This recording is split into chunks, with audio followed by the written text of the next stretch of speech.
please allow me to introduce myself. I'm a murderer, a liar, and a thief. I have sown so many lies throughout history. I have enslaved and subjugated many people. I am responsible for mass genocides throughout the entire planet. I have created evil inventions that destroy, kill, and pollute the world you live in. I have went into many nations and robbed them of their natural resources. I have contaminated your soil, water, food, and even the air you breathe.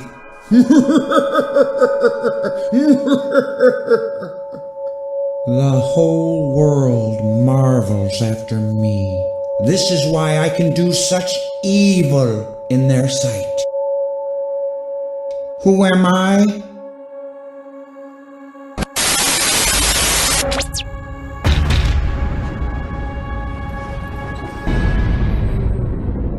Most employers rely heavily on resumes or background checks to determine whether or not an individual is suited for a position. It's highly unlikely that someone with a history of drunk driving would be hired to drive a school bus, or that someone with a history of child abuse would be hired as a daycare worker. Many of the problematic events we see happening in our world today are linked to a number of factors. However, if we take a realistic look at things, we would all come to the same conclusion. From the failing infrastructure and contaminated water to air pollution, we can follow the trail back to the dominance of one particular group. Who am I? The foundation of hypocrisy in this country is mind-blowing.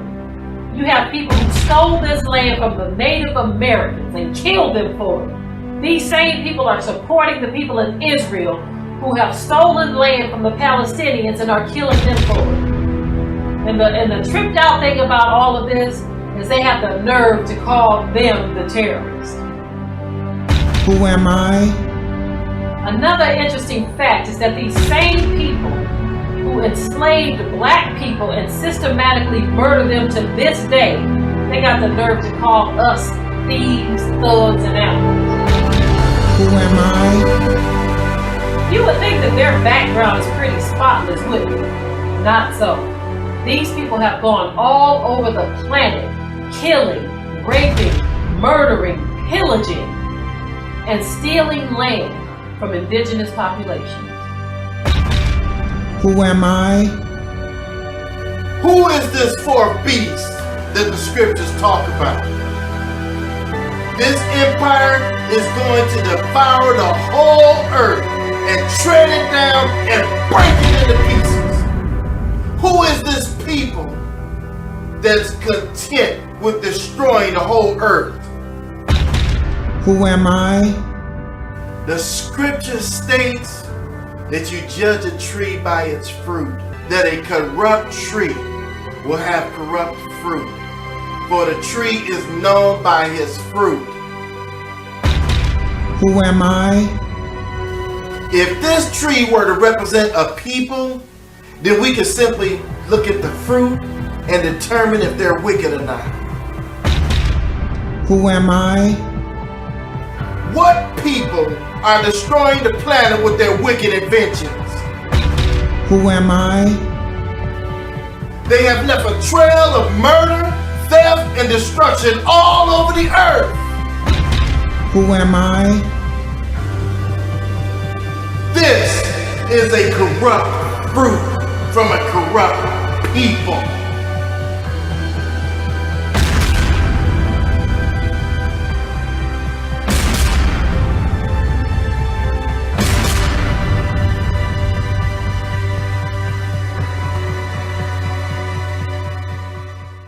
These are the generations of Noah. Noah was a just man and perfect in his generations, and Noah walked with God. And Noah begat 3 sons, Shem, Ham, and Japheth. Descendants of Adam, because everybody is not descendants from Adam, okay? Everybody is not descendants of Adam, and everybody is not Hebrew Israelite. The earth also was corrupt before God, and the earth was filled with violence. And God looked upon the earth, and behold, it was corrupt, for all flesh had corrupted his way upon the earth. And God said unto Noah, The end of all flesh is come before me, for the earth is filled with violence through them. And behold, I will destroy them with the earth. About Noah and his flood, but this is not just a story. This is an epic account. This is a historical event, and we see evidence of it, of course, all around the world. We see it in the lowest valley. We see it on the highest mountain. The Bible here, it tells us that, of course, when the floods come, that there were 15 cubits worth of water above the tallest mountain, which, a cubit is about 18 inches, right? That's the measurement. So imagine that, right? 15 cubits above the tallest mountain on the world. God flooded the entire world. He destroyed everything on the world. And of course, the scientists today, they don't believe that. They're willingly ignorant that there was a global flood, even though there's facts about it. There's evidence everywhere you look. This was something that God did because of how evil and cruel and violent the earth had become. God kind of hit the reset button. And of course, we know in the end there was that promise. He put the rainbow in the sky. He promised he would never destroy the earth by water again. And the people don't want to believe that. And they also don't want to believe that God will one day come back and judge this earth. And of course, he will judge it with fire one day. That is coming. And I want to talk this afternoon rather, about Noah and his flood, but also the coming judgment of God that's coming by fire. And there's some parallels from this historical event and the future events. So we're going to see some similarities between what is to come and what has already happened. God, and the earth was filled with violence. And God looked upon the earth, and behold, it was corrupt, for all flesh had corrupted his way upon the earth. Okay, I say everybody, I'm talking about everybody in the world, everybody inhabiting this earth are not descendant from Adam and are Hebrew Israelites, aka mankind. Okay? All right, so this next thing says depictions of giants, Middle East wild man, or Neanderthal. How about all three? All three rolled into one. All right, let's see what this says. It says myths in Europe and the Middle East contain giants, either as the ancestors of humans or as dangerous adversaries who exist in the wild and who often attacked humans. Okay, we assume that the giant refers to a very tall creature, but giants are described by the Greeks as having great strength and are not until later depicted in art as being tall, but of human size. Okay, so we already know that there was 3 races of giants, so that's not exclusive to them being extremely tall. They could be regular sized people. I mean, when we talk about the Horites, they are not necessarily described as being giants. So they were, and then like I said, I believe that they come directly from the Aleoid or the Elioid. Okay, so that was the 3rd race, or the 3rd generation of giants that was born from the fallen. And so it would make sense that as the Nephilim begin to multiply, they got smaller and smaller and smaller. But let's keep going. Could these giants have been small surviving groups of Neanderthals or HN/HS hybrids driven to the edge of extinction by Homo sapiens? Estimates of Neanderthal extinction have been pushed forward to within 30,000 years ago and possibly 20,000 years ago. We know that that's baloney. The earth is not no 30,000, 20,000 years old. That's foolishness. Okay. A time frame that is not outside the possibility of being remembered as a significant chapter in human history, with Neanderthals included as important beings in core human myths. Over arguments over who was Neanderthal focus on trivial physical characteristics, but our true question concerning this creature's humanity. Our arrogance is challenged by our definition of who counts in evolutional history. There is no evolution. Anyway, the Most High, Yaudah, created everything. I mean, except, of course, the Nephilim. If it is only one species that matters, us obviously, then we must reject Neanderthal along with the millions of species that have already rejected as inferior novelties on the road to ourselves. The Middle East was a Neanderthal-rich environment. Lines carved into Humbaba masks could indicate scarification. But around the mouth, these lines often compose a full mustache. Other lines follow facial contours and may also depict hair, and a very hairy wild man with a large mouth and prominent teeth emerges. The flat winding versions below have been claimed to be intestines. Intestines. Very, very interesting. I mean, they were cannibals. All right, let's keep on going, y'all. Just keep on going. Keep on trucking. All right. Who has the most body hair? Drum roll, please. Whites are the hairiest, with Mediterranean, Southern Europe, and Shemitic people. Now, when it says Shemitic people, I'm assuming they're talking about the Arab people, who obviously do have more Shemitic blood in them than the Ish people, right? Because the Ish people came straight from the Caucasus Mountains of Khazaria, right? So they wouldn't be Shemitic, the black people. And the Arabs that we see, or the Palestinians we see now, already know that the original Arabs were also dark-skinned, swarthy black people. And the Arabs that we see, or the Palestinians we see now, are literally just Turkic Mongols, who, when the Ottoman Empire ran into the so-called Palestine, Middle East, they mixed and colonized the indigenous dark-skinned Palestinian Arabs that were there, and as a result of that, you get the Palestinians you see today. Okay, this one's for all my woke buddies, my people that actually, look into the Bible and research stuff. I have a question, okay? So, our blood, our DNA. I don't know if you guys have heard about something called Rh negative. Well, every human being has a rhesus factor in their blood, or they don't. And if you don't, you're considered Rh negative. I am one of those people. A lot of your celebrities, politicians, famous, rich people also have Rh negative blood. So here's my question. The Bible talks about the fallen angels coming down and having sex with women, human women, and they created a being of creatures called Nephilim, right? Well, the thing about Rh negative blood is that I've had 3 children, natural, okay? And with Rh negative blood, you have to get 2 shots during your pregnancy. One during the 4th month, and the other one right after you give birth. And it's a shot called Rogam, okay?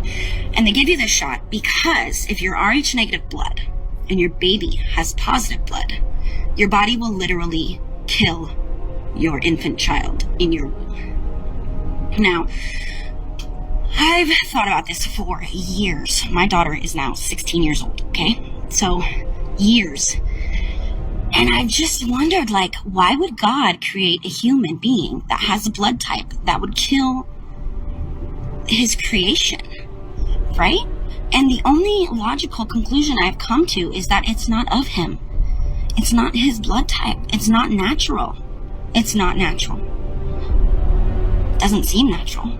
So my question, y'all, guys out there that, you've looked into the same materials and the same matters, and they even talk about Rh negative blood on Ancient Aliens, right?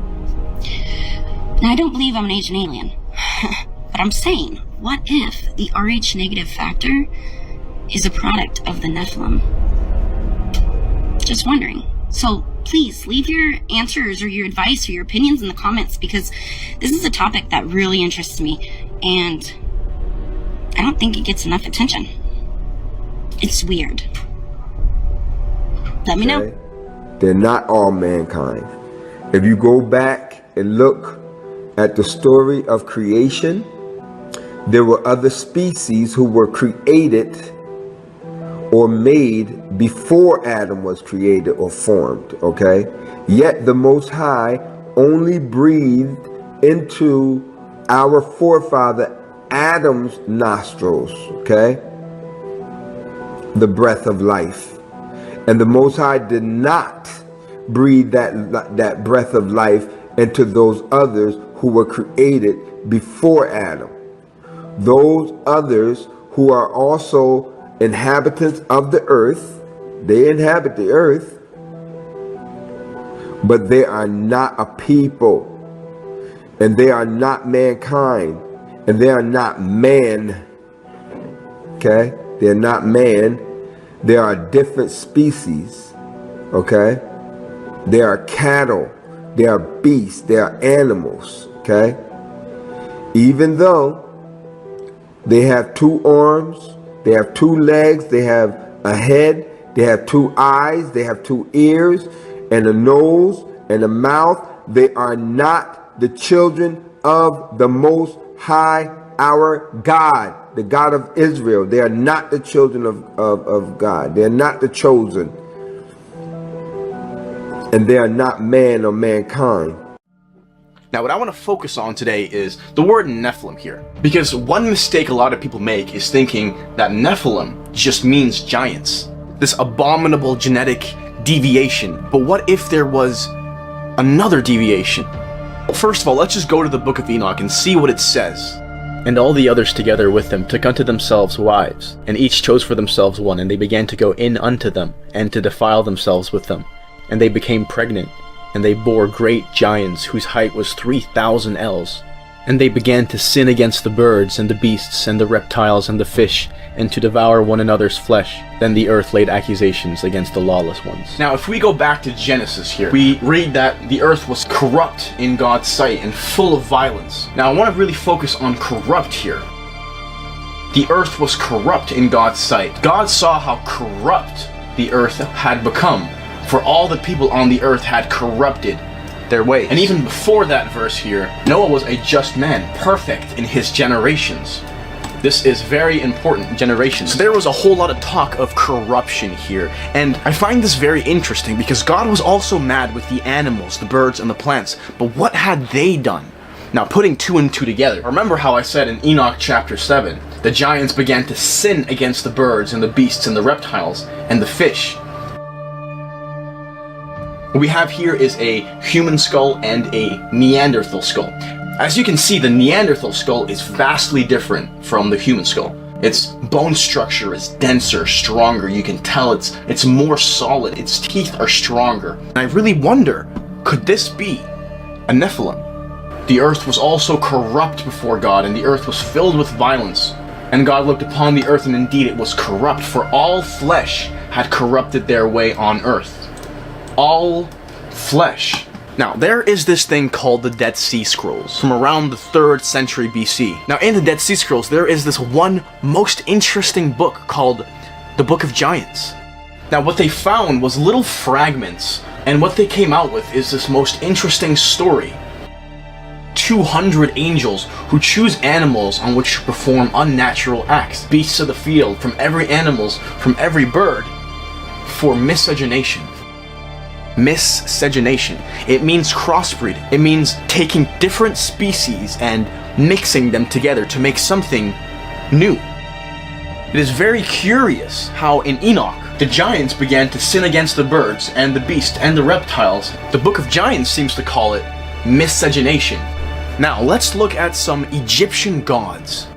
The Egyptians had this big obsession with these half-animal, half-humanoids. Now, if we move over to Greek mythology, this is a centaur, another half-human, half-animal creature. This right here is some of the Babylonian gods. Once again, we see a half-humanoid, half-animal type creature here. This is another picture of a Sumerian god. As you can see, there is a pattern here. Half-human, half-animal beings who rule as gods. Now, what's absolutely interesting about this is that everybody originated from the same area. This right here is the Tower of Babel, built by the guys in the time of Nimrod. When they erected this, God came down and saw what they had done, and saw that they were in direct opposition to his command of being fruitful and multiplying. God confuses their language, and now they're split into 5 different nations, each going their separate different ways. Now, the Phoenicians are the Canaanites. In Numbers 13:33, we hear about the sons of Anak, who are literal giants, descendants of giants. Now, the Egyptians also come from the Tower of Babel, and today this is what we are finding in Egypt. Now, let's look at Babylon here. Again, they originated from the Tower of Babel, and before you know it, we have half-human, half-animal gods. Greece, of course, same thing. The mermaid mythology comes from Greece, which originates in the Tower of Babel. You see, the angels had done a lot more than just make giants on the earth. They had quite literally corrupted all flesh by crossbreeding different species and making abominations. You see, people always wonder how we get these different aliens and different creatures and different mythologies. Well, It all seems to originate from the same place. The Tower of Babel is what happened in that tower. What happened with this tower for all these different demigods to appear? You see, the earth was also corrupt before God, and the earth was filled with violence. So God looked upon the earth, and indeed it was corrupt, for all flesh had corrupted their way on earth. It really makes you wonder whether or not the people who built the Tower of Babel started looking in places they maybe shouldn't.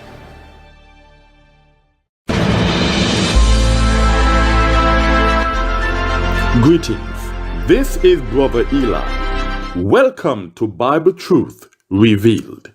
This channel is dedicated to exposing the lies of Christianity and revealing biblical truth. On this channel, we worship and serve the Most High God of Israel only. This teaching is entitled, Thou Shalt Not Steal. That is, thou shalt not steal. We live in a world where stealing is so commonplace that it is even celebrated in movies and video games.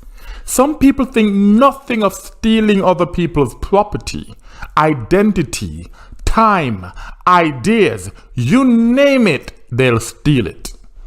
In this teaching, we will explore the Holy Scriptures, which Christians call the Old Testament, to learn why we must not steal and what will happen to those thieves who refuse to repent. We will cover the following. 1. The penalty for stealing livestock. 2. The penalty for stealing an Israelite. 3. Can we steal if we are hungry? 4. The future judgment of thieves. 5. What should we do if we are guilty of stealing? And 6. How the world was stolen by the children of Lucifer. I will be reading from the Brenton Septuagint translation. Exodus chapter 20 verse 14 in the Septuagint is verse 15 in the KJV. So I'm reading Exodus chapter 20 verse 14 in the Septuagint, and it says, Thou shalt not steal. This is one of the 10 commandments, and it means that we must not take things that do not belong to us. It really is that simple. Psalm chapter 61 verse 11 in the Septuagint is chapter 62 verse 10 in the KJV. Psalm chapter 61 verse 11 says, Trust not in unrighteousness, and lust not after robberies. If wealth should flow in, set not your heart upon it. So trust not in unrighteousness, and lust not after robberies. Do not desire riches to the point that you are willing to rob someone to get them. That's all that means. In the Merriam-Webster dictionary, the legal definition of robbery is the unlawful taking away of personal property from a person by violence or by threat of violence that causes fear. We're not supposed to steal, and we're not supposed to rob. The decision to commit robbery usually starts with covetousness. This is a desire to have something because someone else has it. One of the 10 commandments states, Thou shalt not covet.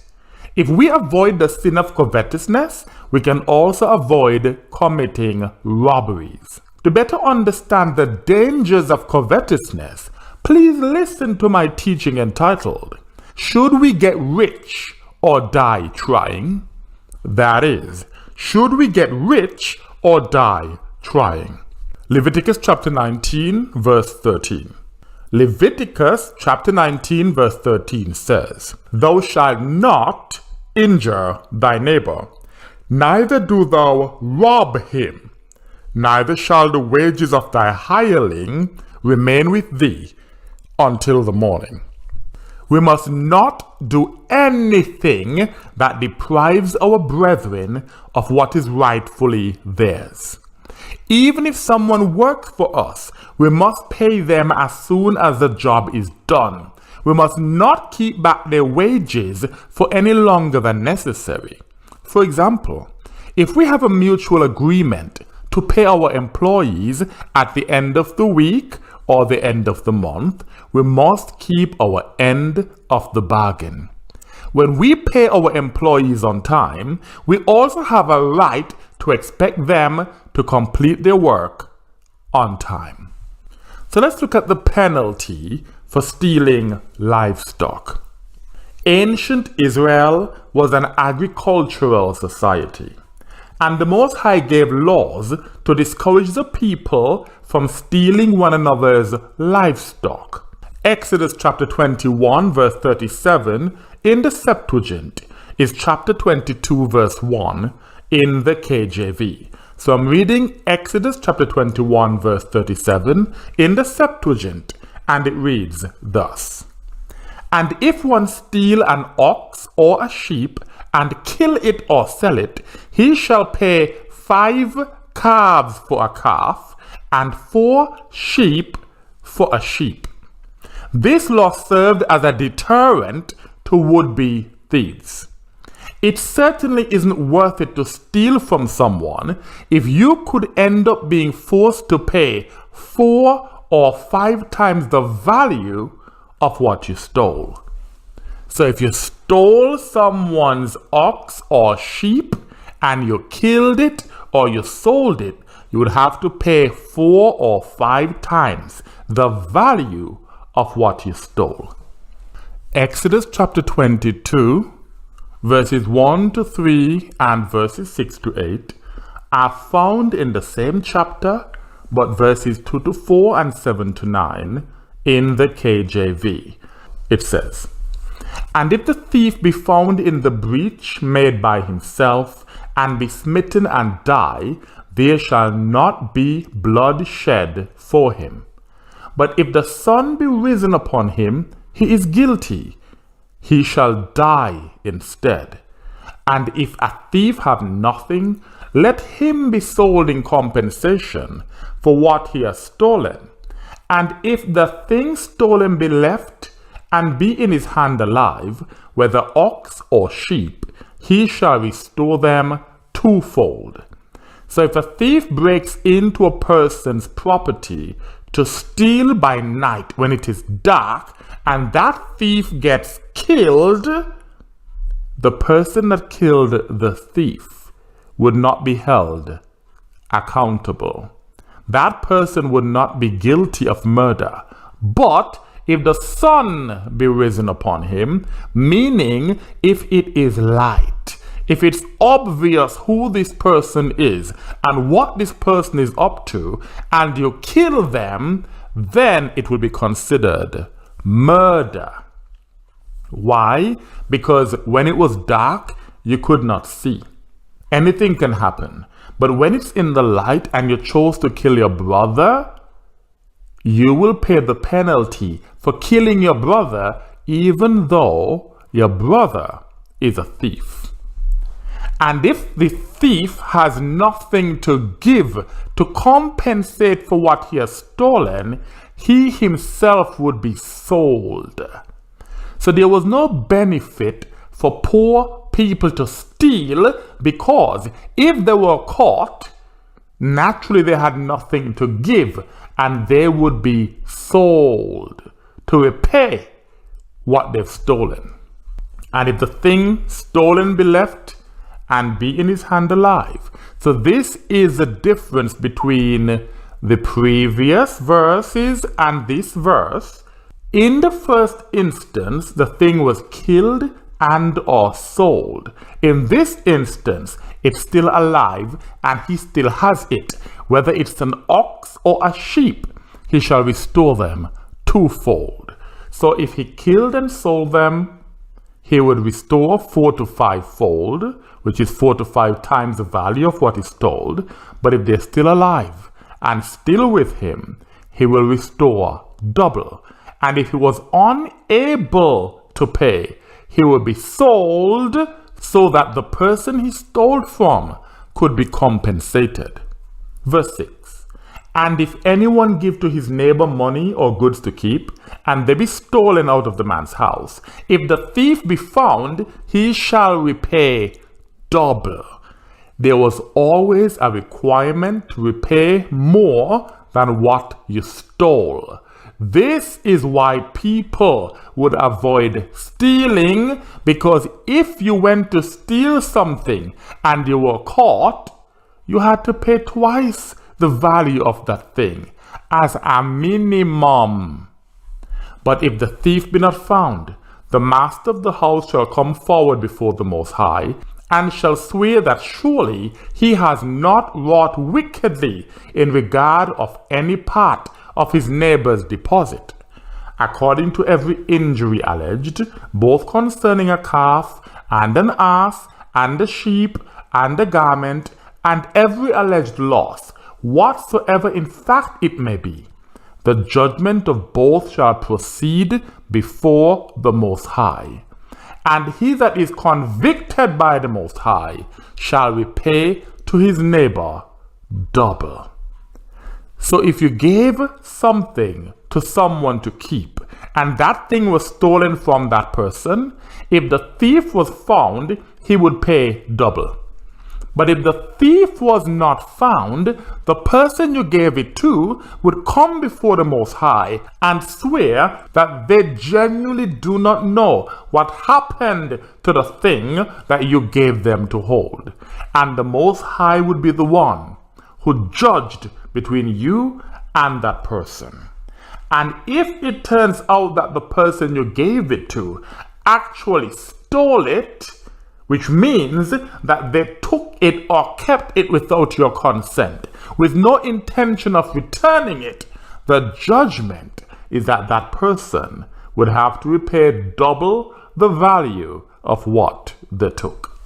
Now, the penalty for stealing an Israelite. Exodus chapter 21 verse 17 in the Septuagint is 16 in the KJV. So I'm reading Exodus chapter 21 verse 17 in the Septuagint. It says, "Whosoever shall steal one of the children of Israel and prevail over him and sell him, and he be found with him, let him certainly die." Anyone that stole an Israelite, if that person was found with that Israelite in his possession, that person had to be put to death. Deuteronomy chapter 24 verse 7 says the same thing. "And if a man should be caught stealing one of his brethren of the children of Israel, and having overcome him he should sell him, that thief shall die. So shalt thou remove that evil one from yourselves." Israelites were not supposed to kidnap their brethren and sell their brethren. That's pure evil. And the penalty for that is death. Can we steal if we are hungry? Proverbs chapter 6 verses 30 to 31. Proverbs chapter 6 verses 30 to 31 says, "It is not to be wondered at if one should be taken stealing. For he steals that when hungry he may satisfy his soul." This person is stealing because he's hungry. He wants something to eat. Don't be shocked if you see that. But if he should be taken, he shall repay sevenfold. He shall repay 7 times the value of what he stole if he is caught stealing, even though it is to satisfy his hunger, and shall deliver himself by giving all his goods. If he has to give everything that he owns in order to pay 7 times more than what he stole, that's what he had to do. The very fact that the penalty is that he had to pay 7 times the value of what he stole shows that stealing is never acceptable, not even if you are hungry. In ancient Israel, the poor were allowed to take food from the fields around them, so there was no good reason to steal. This is why the penalty for stealing was so harsh. It emphasized the seriousness of stealing and demonstrated zero tolerance for this sin. We can read about provisions for the poor in Leviticus chapter 19, verses 9 to 10. Leviticus chapter 19, verses 9 to 10 reads thus: And when you reap the harvest of your land, ye shall not complete the reaping of your field with exactness. In other words, don't take everything. When you're taking the food from your land, leave something on the land. And thou shalt not gather that which falls from thy reaping. When you're harvesting, if something drops, you leave it on the ground. Verse 10, And thou shalt not go over the gathering of thy vineyard, neither shalt thou gather the remaining grapes of thy vineyard. Always leave something over on the farm. Thou shalt leave them for the poor. Thou shalt leave them for the poor and the stranger. I am the Most High. So the Most High provided for the poor by making sure that the farmers left food on the land when they did the harvesting. They were not allowed to take everything. Again, ancient Israel was an agricultural society. There were farms everywhere, which means that those people who were poor could simply go to a farm and take what was left behind.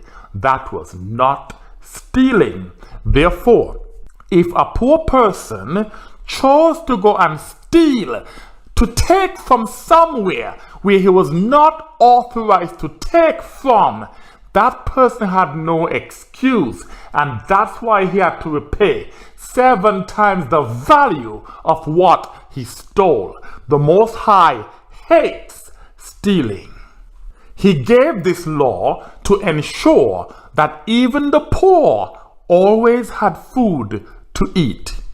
This is reiterated just a few chapters later in Leviticus chapter 23, verse 22. Leviticus chapter 23, verse 22 says, And when ye shall reap the harvest of your land, ye shall not fully reap the remainder of the harvest of your field when thou reapest, and thou shalt not gather that which falls from thy reaping. Thou shalt leave it for the poor. Thou shalt leave it for the poor and the stranger. I am the Most High. Nowadays, the poor amongst us cannot just go to a field and take food to eat. This only applied when we were in our own land. Therefore, if you are poor and you need food to eat, you should take advantage of any benefits that are provided by the government, your community, your extended family, your friends, and so forth. There's always a place where people can get food. Go to a soup kitchen. There are places to get food without having to steal. If you can do odd jobs to get some money, to eat some food, that is much better than stealing, because there's never a good excuse for stealing. Now let's move to the future judgment of thieves. Zechariah chapter 5, verses 1 to 4. Zechariah chapter 5, verses 1 to 4 reads thus: And I turned and lifted up mine eyes, and looked, and behold, a flying sickle. And he said to me, What seest thou? And I said, I see a flying sickle of the length of 20 cubits and of the breadth of 10 cubits. A sickle is a tool that is used for reaping. It can also be used as a weapon. That's what the prophet Zechariah saw, a flying sickle.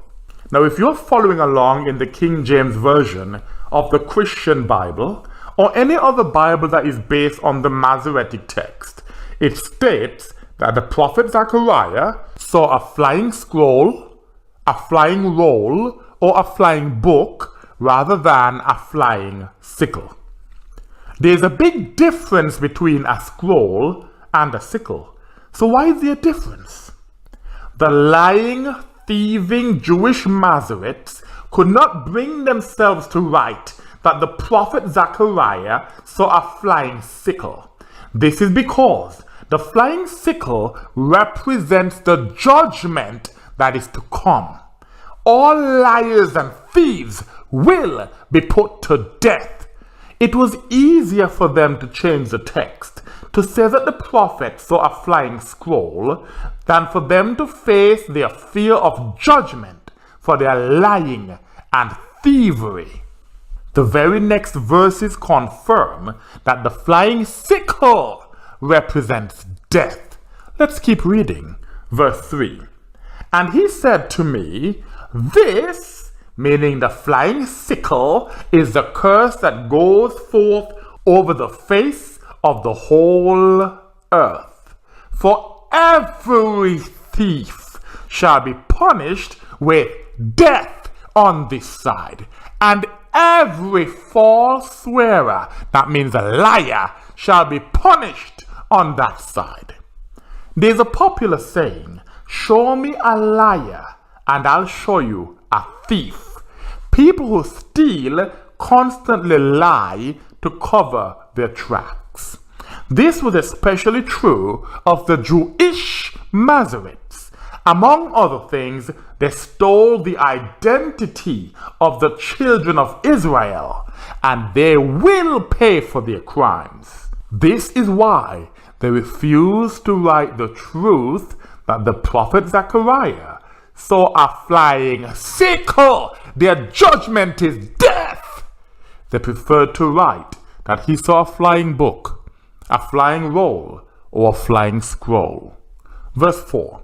And I will bring it forth, saith the Most High, and it shall enter into the house of the thief, and into the house of him that swears falsely by my name, that's a liar, and it shall rest in the midst of his house, and shall consume it, and the timber of it, and the stones of it. A flying scroll, roll, or book cannot cause this type of destruction, but a flying sickle certainly can.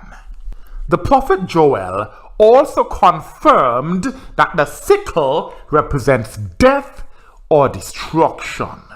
In this case, the judgment of wicked Gentiles, including those Gentiles who wish they were Jews. Joel chapter 4, verses 11 to 14. Joel chapter 4 is chapter 3 in the KJV.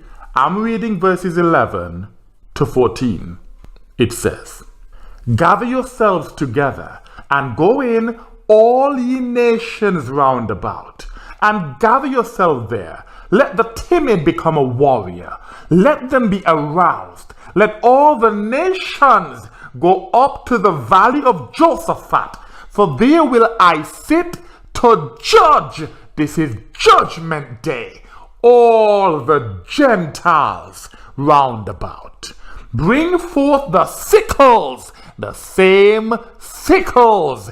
Bring forth the sickles, not the scrolls, not the rolls, not the books, but the sickles, for the vintage is come. Go in, tread the grapes, for the press is full. Cause the vats to overflow, for their wickedness is multiplied.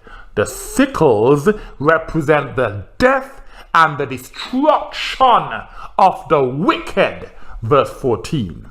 Noises have resounded in the valley of judgment, for the day of the Most High is near in the valley of judgment. This is judgment on the Gentiles, including those who wish they were Jews. For details of how wicked Gentiles will be destroyed by the Most High, please listen to my teaching entitled Gentiles and the Children of Lucifer. That is, Gentiles and the Children of Lucifer. What should we do if we are guilty of stealing? Ezekiel chapter 33 verses 14 to 16. Ezekiel chapter 33 verses 14 to 16 reads thus. And when I say to the ungodly, thou shalt surely die, and he shall turn from his sin, and do judgment and justice, and return the pledge, and repay that which he has robbed. If you've stolen something, repay it, give it back, give back the value of what you've stolen, and walk in the ordinances of life, so as to do no wrong. He shall surely live and shall not die. None of his sins which he has committed shall be remembered, because he has wrought judgment and righteousness. By them, meaning by judgment and righteousness, shall he live. If you are guilty of stealing, you must repay what you have stolen or robbed. The Most High promises to forgive you of your sins if you genuinely repent. The only exception to this is for the children of Lucifer, also known as the so-called white man. There is no forgiveness for their thievery. So let's learn about how the world was stolen by the children of Lucifer. Throughout the course of history, the children of Lucifer have robbed and stolen to such an extent that it is impossible for them to repay what they have robbed. Furthermore, they are so prideful and have such a sense of entitlement that they wouldn't even consider returning their stolen treasures. Naturally, according to Joel chapter 4, their judgment is death. According to the Encyclopedia Britannica, Amiri Baraka was an American poet and playwright who published provocative works that highlighted the experiences and suppressed anger of Black Americans in a white-dominated society. He made a very poignant statement which sums up the truth about the children of Lucifer. It says, and I quote, "You can't steal nothing from the white man, 'cause he stole everything he's got." Again, you can't steal nothing from the white man, 'cause he stole everything he's got. End of quote. It is an undeniable fact that the so-called white man stole everything he's got. They even stole the identity of the original Romans to hide their true identity as the children of Lucifer. For details of this fact and how it fulfills the prophecy in Daniel chapter 2, please listen to my teaching entitled The Truth About the Children of Lucifer. That is, the truth about the children of Lucifer.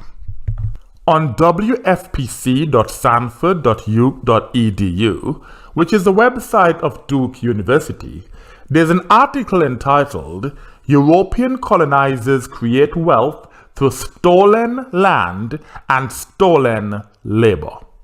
It says this: in the early colonial period, there were sometimes treaties entered into or token payments made for use or purchase of native people's land, but predominantly outright theft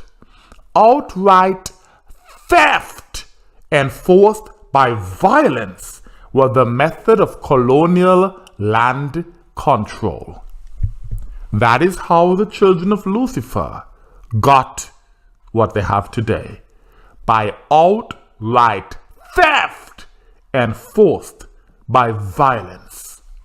On the other hand, historyreclaimed.co.uk is a website dedicated to rewriting the history of the world in a way that hides the theft and destruction perpetrated by the children of Lucifer. It features an article entitled The Myth of the Stolen Country. This article attempts to change the narrative of how the children of Lucifer stole the American continent. First, it states the well-known narrative, and then it presents a rhetoric that it hopes will replace the truth of what really happened. First, let's hear the narrative. And I quote, "The United States was founded by a monumental act of genocide accompanied by larceny, that means theft or robbery, on the grandest scale. Animated by racism and a sense of civilizational superiority, Columbus and his ilk sailed to the New World. They exterminated whomever they could, enslaved the rest, and intentionally spread smallpox in hopes of solving the native question. In other words, they intentionally destroyed the original people of the land that is called America. Soon afterwards, they began importing slave labor from Africa. They then built the world's richest country out of a combination of stolen land, wanton environmental destruction, and African slave labor. They've tried to get rid of us. That was really overwhelming to kind of experience. When you talk to the young people, young Native Americans at high school, they don't necessarily think that the European settlers were settlers who saved this country. They were the ones who invaded. They were the ones who took. So what do you think about when you think whites? They're mean to us so much. When we found out what the word wasichu means, which is he who takes the best meat, which is what they call white people, you can understand from that perspective, right? As the people who are, who are originally in this land. And then these invaders come in and they take, right? You can see why they called them that, and still call them that. Now that we've heard the truth about this thievery done by the children of Lucifer, let's hear how they attempt to change the story. Quote number 2 says, "First, no matter who discovered the New World, it is inevitable that a large proportion of New World inhabitants would have died within the first few decades after first contact. This could not be further from the truth. Africans were trading with the so-called New World long before the children of Lucifer set foot on it. Yet the aboriginals of the New World were not threatened with extermination. This is because the Africans did not bring diseases like the children of Lucifer did. The Africans did not set out to destroy everyone like the children of Lucifer did. So saying that no matter who it was that so-called discovered the world that was already discovered, they would have killed everybody is not true." Lock the doors, because what I'm about to say It's going to upset some people right next here. Okay. Christopher Columbus did not discover America.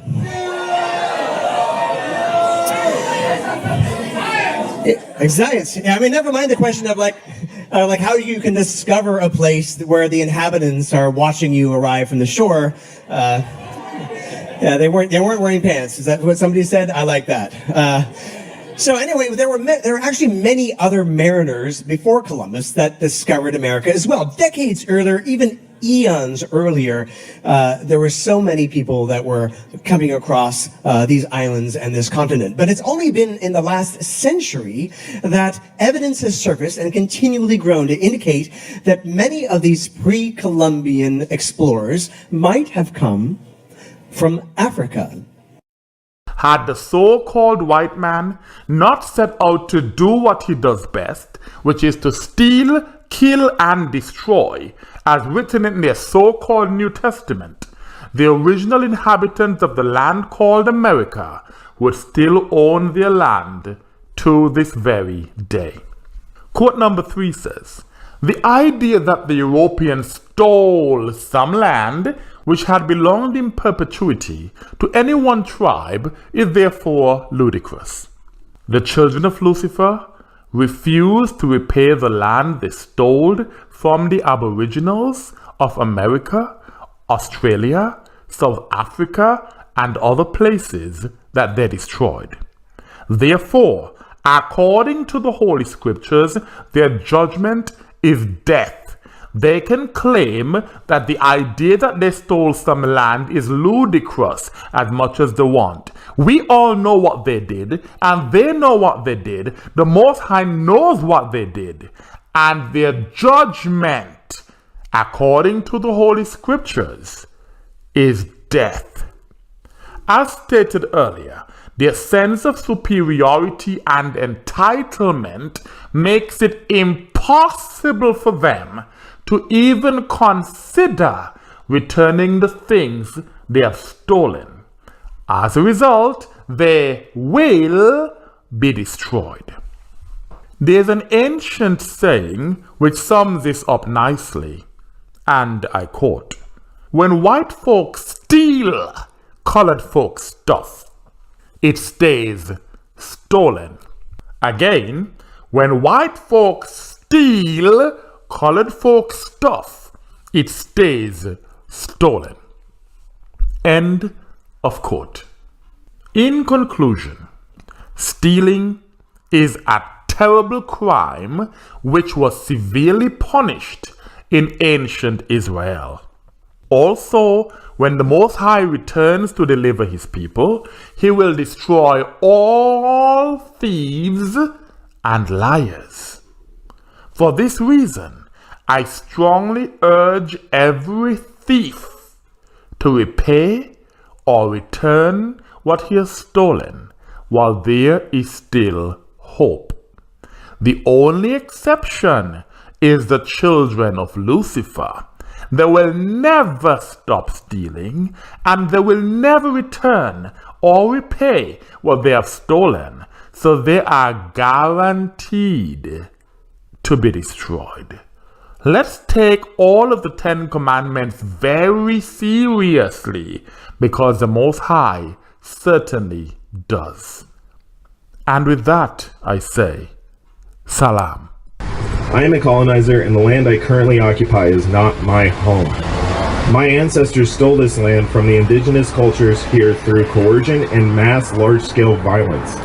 My ancestors stole human beings of a different race and enslaved them for generations. All things are full of labor, man cannot utter it.